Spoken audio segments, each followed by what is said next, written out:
Bangladesh police, RAB ও answer বাহিনীর পোশাক পরিবর্তনের চূড়ান্ত সিদ্ধান্ত নিয়েছে অন্তর্বর্তী সরকার। সোমবার সচিবালয়ে আইন শৃঙ্খলা সংক্রান্ত উপদেষ্টা পরিষদ কমিটির সভা শেষে সংবাদ সম্মেলনে এই তথ্য জানান স্বরাষ্ট্র উপদেষ্টা লেফটেন্যান্ট জেনারেল অবসরপ্রাপ্ত মোহাম্মদ জাহাঙ্গীর আলম চৌধুরী।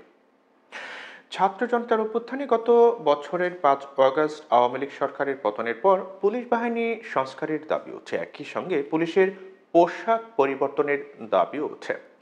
পুলিশ, র্যাব ও আনসারের পোশাক পরিবর্তনের কারণ জানতে চাইলে স্বরাষ্ট্র উপদেষ্টা এদিন বলেন যে সবার মন মানসিকতা পরিবর্তন করা জরুরি, সেই জন্য পুলিশ, র্যাব এবং আনসারের পোশাক পরিবর্তন করা হয়েছে।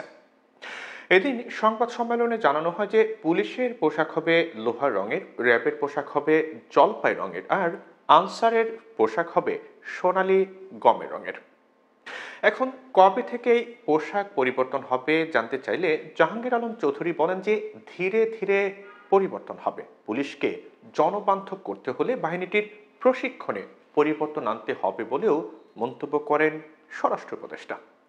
এদিকে সীমান্তে বর্ডার গার্ড বাংলাদেশের ব্যবহারের জন্য সাউন্ড গ্রেনেড ও কাঁদানে গ্যাস কেনার সিদ্ধান্ত নিয়েছে সরকার। এই তথ্য জানিয়ে স্বরাষ্ট্র উপদেষ্টা বলেন যে সাম্প্রতিক সময়ে চাঁপাই নবাবগঞ্জ সীমান্তে দেখা যাচ্ছে যে বিএসএফ কাঁদানে গ্যাস ও সাউন্ড গ্রেনেড ব্যবহার করছে।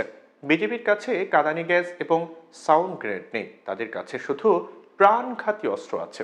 এমন বাস্তবতায় বিজেপির জন্য কাঁদানে গ্যাস ও সাউন্ড গ্রেনেড কেনার সিদ্ধান্ত হয়েছে। পরিস্থিতি অনুযায়ী তারা ব্যবহার করবে। এদিন জাহাঙ্গীর আলম জানান বাংলাদেশে অনেকে অবৈধভাবে বসবাস করছেন, তাদের ভিসার মেয়াদ শেষ। ভিসার মেয়াদ শেষ হয়ে যাওয়া অবৈধ অভিবাসীর সংখ্যা ছিল 49,226 জন, সেটি কমে এখন দাঁড়িয়েছে 33,638 জনে। স্বরাষ্ট্র উপদেষ্টা জানান বৈধ হওয়ার আবেদন থেকে 10 কোটি টাকা আয় হয়েছে। যারা অবৈধ অভিবাসীদের থাকতে সহায়তা করেছেন তাদের বিরুদ্ধে ব্যবস্থা নেওয়া হবে বলেও জানান স্বরাষ্ট্র উপদেষ্টা।